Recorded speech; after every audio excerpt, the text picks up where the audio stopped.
SIGNALIS is a survival horror game modeled after classics like Resident Evil or Silent Hill about robot space lesbians. You take control of Elster, a bad bot bopping baddies to find her girl so she can give smoochies to him. Yeah. The game's played from a sort of top-down perspective, periodically shifting to a first-person view for story elements. And as you may have noticed, the aesthetics of the game are just they're beautiful, combining low-poly character models with beautifully made pixel art backgrounds that aren't really pixel art backgrounds because they are 3D too, but the camera magic.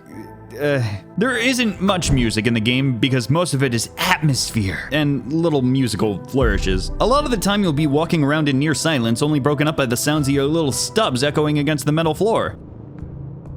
Or the harrowed shrieks of an enemy unit rushing you, accompanied by what can only be described as garbage can music. The safe rooms don't even have this hauntingly peaceful melody akin to Resident Evil, and instead have probably the most unsettling and unsafe safe atmosphere ever. Save points take the form of glowing red screens that threaten you if you accidentally open and close them and make you feel as though you've screwed up through its sound effects. Which maybe is the case, because in true Resident Evil fashion, there's a lot of minis in the game, and a finite amount of bullets, with the ones you find being the only ones attainable. There's no chop. So if you're out of ammo, you're out of luck. Combat is nothing amazing in this game, but it fits the vibe. You aim with one button, and by holding towards an enemy, the bop box gets smaller, and ironically, smaller box means bigger bop. Enemies don't take too much to put down, but these degenerates demand that you step on them lest they rise again and berate you for kink shaming. Even when you air quote kill one, they don't stay dead. After a certain amount of time, they pop back up ready to hug and kiss you. The only way to fully dispose of them is by using thermite flares, essentially adapting the Crimson Head methodology from the original Resident Evil. Why haven't they done that again? Luckily, they don't get meter when they return, probably because there's very few flares in the game. So you'll basically be choosing whether or not to combat enemies constantly, and if you frequently have to pass through an area, you may want to torch a few friends. The game is broken up into acts, so you're not in one interconnected world, but this helps things feel fresh, and even when segmented, I still lost track of where a few things were. You do get a map that marks what's locked or not, but you'll need to remember where keys are needed, since maps only say if it's locked and not what it's unlocking. I never really felt like any part of the game was unfair. When I died, it was because I was dumb, and when I was stuck on a puzzle, it's because I was dumb. You have access to all notes and such that you find whenever you want, so you can always look up a code to a safe or something, and if there's a visual puzzle, you can sacrifice an inventory slot to take selfies and reference photos anytime. Although it's funny because I was going to talk about how the game only has 6 inventory slots, which can make management pretty difficult. Taking weapons basically ate up 2 spaces since a weapon would be 1 and the ammo would be another. If you took a sidearm and a heal, that's another 2 down, only leaving 2 for pickups, and the game has a lot of key items. Many backtracking trips were necessary unless you wanted to run through unarmed. However, as of writing this, the game actually updated and allowed an option to change the inventory size. It also changes some things like the flashlight to have their own unique slot, making things even more accessible.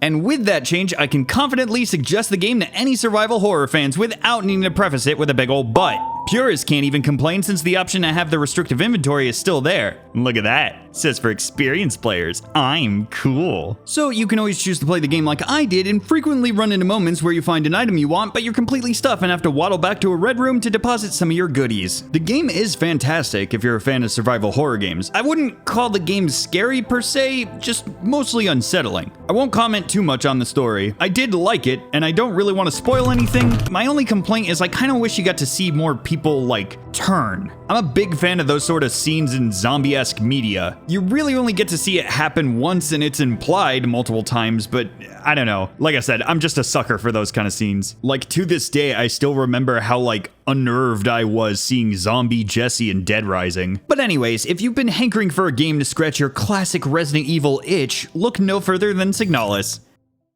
Also, the game does have more than 2 acts, I'm just saying, for no reason in particular.